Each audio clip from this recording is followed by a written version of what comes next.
जय हिंद दोस्तों और आपका स्वागत है चक्रव्यूह के एक और नए एपिसोड में। मैं हूं रमन। एक पुरानी कहावत है, हाथी चले बाजार, कुत्ते भौंके हज़ार। जब कोई देश मजबूती से खड़ा होता है तो दुनिया के सो कॉल्ड बुद्धिजीवियों में एक खलबली मच जाती है। आजकल वेस्टर्न मीडिया में एक नया नैरेटिव चल रहा है। वो कह रहे हैं कि भारत की इंपॉर्टेंस सिर्फ एक भ्रम या इल्यूजन है। वो हमें होली रोमन एम्पायर कह रहे हैं और हमारी ज्योग्राफी पर सवाल उठा रहे हैं और यहाँ तक कि हमारी नेवी की ताकत को भी कम आंक रहे हैं। दोस्तों, ये वही लोग हैं जो 1947 में कह रहे थे कि भारत बिखर जाएगा क्योंकि हमारे अंदर इतनी डाइवर्सिटी और डिफरेंसेस हैं कि हम इकट्ठे रह ही नहीं सकते। और आज 2026 में जब हम दुनिया की तीसरी सबसे बड़ी इकॉनमी बनने की दहलीज पर हैं, इनका डर अब डाउट बन के सामने आ रहा है। आज के इस एपिसोड में हम किसी वेस्टर्न स्क्रिप्ट या थॉट प्रोसेस को फॉलो नहीं करेंगे।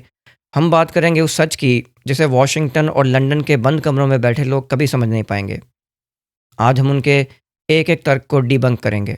देखिए साहब, वेस्टर्न एक्सपर्ट कहते हैं कि जो भारत का भूगोल यानी कि ज्योग्राफी है वो उसे एकजुट करने से रोकता है। यानी कि उनका तर्क ये है कि हमारी नदियाँ और वैलीज़ के बीच में कोई ज्योग्राफिकल बैरियर नहीं है, इसलिए यहाँ नेशनल यूनिटी जो है वो नामुमकिन है। वो हमारी तुलना होली रोमन एम्पायर से करते हैं क्योंकि हमारे देश में बहुत सारी भाषाएँ और धर्म हैं, जैसे कि पुराने रोमन एम्पायर में होता था।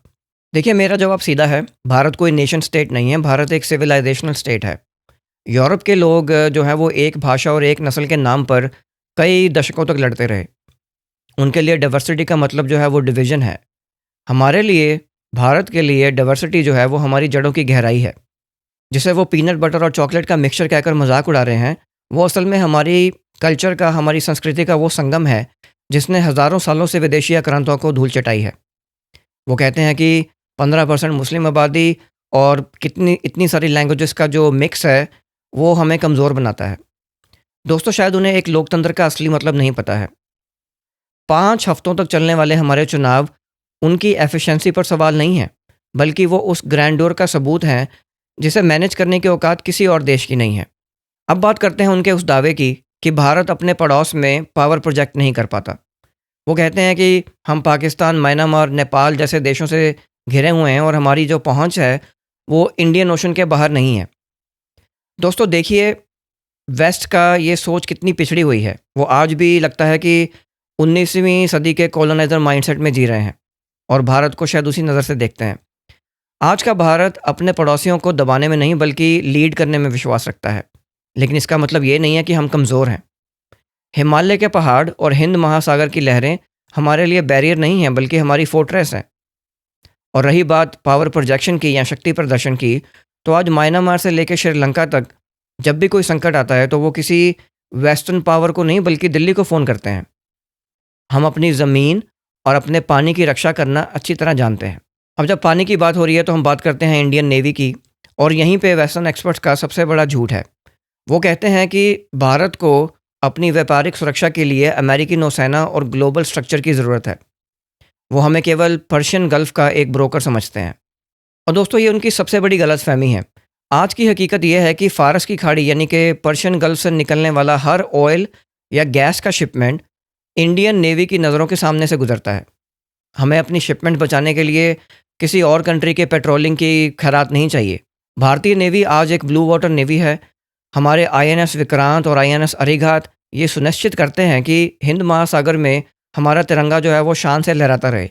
वेस्टर्न्स ये भी कहते हैं कि अगर भारत ने किसी के साथ रिश्ते बिगाड़े या रिश्ते बिगड़े तो जो हमारी एनर्जी है उसकी सप्लाई जो है वो ख़राब हो जाएगी। अगर वेस्ट ये बात कर रहा है तो क्या ये हमारी ताकत का इकरार नहीं है? देखिए, हम समुंदर के वो गेटकीपर हैं जिसके बिना दुनिया की इकॉनमी ठप हो सकती है, और हम ये काम किसी के दबाव में नहीं, अपने आत्मनिर्भर क्षमता के दम पर कर रहे हैं। और अंत में वो हमारी एंटी फ्री ट्रेड पॉलिसीज़ का रोना रोते हैं। वो कहते हैं कि हमारी सप्लाई चेन जो है वो गंदी और महंगी होगी क्योंकि हम सब कुछ मेक इन इंडिया के अंडर भारत में बनाना चाहते हैं।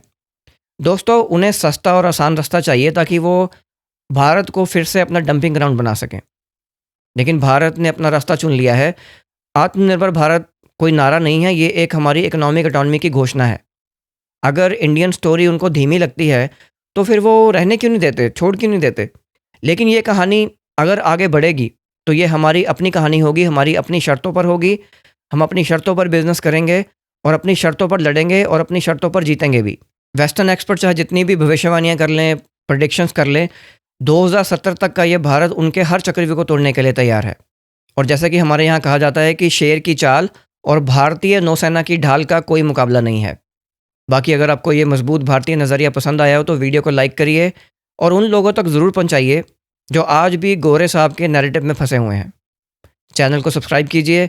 मैं मिलता हूँ आपको जल्दी एक नए एपिसोड में, तब तक के लिए अपना ख्याल रखिए। जय हिंद।